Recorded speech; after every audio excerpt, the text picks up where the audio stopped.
Good evening. This is All India Radio, Kohima. I'm Jonas Yantan with Evening News. The headlines. Chief Minister Neiphiu Rio says NDPP-BJP alliance government to work towards a state of excellence. Senior Congress Party leader Shashi Tharoor alleges incumbent government of failing to provide basic necessities to people of Nagaland. Lok Janshakti Party Vilas calls all like-minded parties to join in post-poll alliance. And casting of votes through Postal Ballot underway in Nagaland.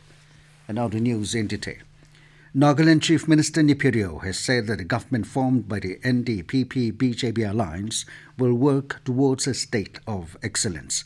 Speaking at a rally at Sungratsa village for NDPP candidate T.N. Manan under 23 Impur Assembly constituency, Rio said the alliance would likely win 40 to 50 seats. He added that the 14th Nagaland Legislative Assembly will continue to talk on the Benting Naga solution. Rio said even after becoming opposition-less in the previous assembly, a solution has failed to materialize as Nagas remain divided. He said special focus would be given to farmers, entrepreneurs and connectivity, among others. Rio assured that more programs like the CMHIS and CM Microfinancing would be initiated should the alliance be able to form a government.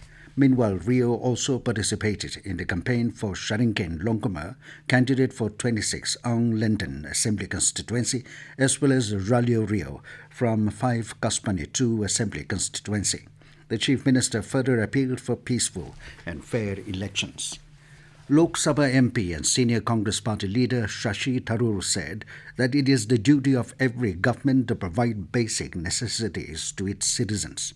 Addressing a public meeting at the Congress Bhavan in Kohima today as a star campaigner for the Congress candidate for Kohima Town Assembly constituency, Meshenlo Khat Tharoor said every citizen has the right to basic necessities such as electricity, clean drinking water, education, health services and good roads. He said a failure of the present state government to provide the basic needs to the people, especially in the remote areas, is a standing proof that the government has failed. Emphasizing that development cannot take place without education, Tharoor lamented that Nagaland is yet to see a medical college or even a nursing college. In this matter, he said, according to the Congress manifesto, the party will bring a number of changes in the education sector in the state, including a medical college as well as a nursing college within 1 year of the election. Tharoor also talked about increasing the intake at the Agriculture University in the state, adding to its veterinary health, making it one of the best institutions in Nagaland. He said it is important to give the combination of health and education the priority it deserves. Tharoor said it took the COVID pandemic for the central government to wake up to the woeful underfunding of the health sector across India, and when the state government woke up, very little was done for the people of Nagaland. Mentioning about the centre's promise of setting up an Indian Institute for Scientific and Engineering Research ISER in the state, he said a promise has evaporated into thin air and there is no sign of an ISER coming up in the state. Tharoor further pointed out that a separate high court for the state was announced amidst much fanfare. But even after all the other northeastern states are functioning with their own high courts, Nagaland is yet to see the reality of having its own high court. Stressing that the level of corruption under the present state government is appalling, Tharoor said it is time for the enlightened people to stand up and ask questions. Lok Janshakti Party Vilas has welcomed all like-minded parties to join it in a post-alliance to form a government to work together in bringing changes in Nagaland. In a press release today, the party said its main aim was to bring changes in the state, be it in political or social development, as well as to uplift the minority and the people as a whole. Besides, the party aims to bring socio-economic development, education, infrastructure, and the long-standing Indo-Naga solution, the release added. Casting of votes through postal ballot is underway in Nagaland. Various polling personnel, police personnel and others drafted in election duty for the ensuing state general election casted their votes at a facilitation centre in various districts.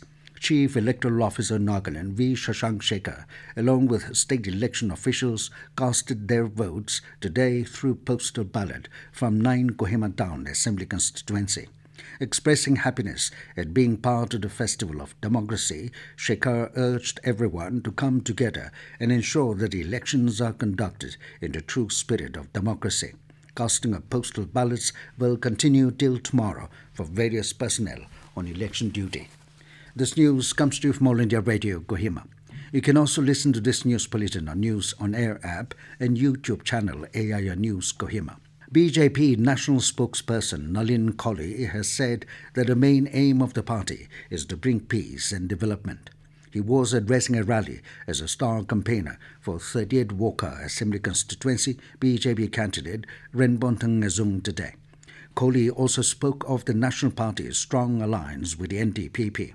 Joining Colley at a rally, State Deputy Chief Minister Yantongo Button said Azung has a clear vision for the progress of Nagaland.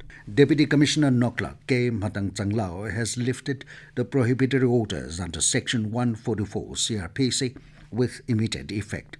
On Monday, various restrictions were imposed within Tonduknyo headquarters and a perimeter of 200 meters around the town as a precautionary measure to prevent the breach of peace and public tranquility. However, in view of the normalcy in the law and order situation, the Deputy Commissioner said the imposed restrictions have now been removed. Indian Council of Agricultural Research has developed a new wheat variety which can overcome the challenges arising out due to changes in weather patterns and rising heat levels. The new wheat variety, called HT3385, is amendable to early sowing, escaping the impact of heat spikes, and can be harvested before March end. Centre has directed all the state governments and union territories to align their age of admission for Grade 1 to 6+ years. The Department of School Education and Literacy, Ministry of Education, has written a letter to states and UTs in this regard. The ministry said the National Education Policy 2020 recommends strengthening of learning of children at a foundational stage as a national priority for the country. The states have also been advised to initiate a process of designing and running a 2-year diploma in preschool education course in their state and UTs. The course is expected to be designed by the State Council of Education Research and Training and implemented through District Institute of Education and Training. Union Skill Development and Entrepreneurship Minister Dharmendra Pradhan has said that India is setting up a digital university which will drastically reduce the cost of higher education and skill education. He said this will also increase accessibility to a wide variety of education and skill programs. Pradhan said this while addressing the Shanghai Cooperation Organization Summit virtually on Tuesday. The minister said the government is creating multiple entry and exit points in the education system which will provide youth horizontal and vertical mobility across disciplines in general education and skill education. And now to the news, here are the main points again. Chief Minister Neiphiu Rio says NDPP-BJP alliance government to work towards a state of excellence. Senior Congress Party leader Shashi Tharoor alleges incumbent government of failing to provide basic necessities to the people of Nagaland. Lok Janshakti Party Vilas calls all like-minded parties to join in post-poll alliance. And casting of votes through postal ballot underway in Nagaland.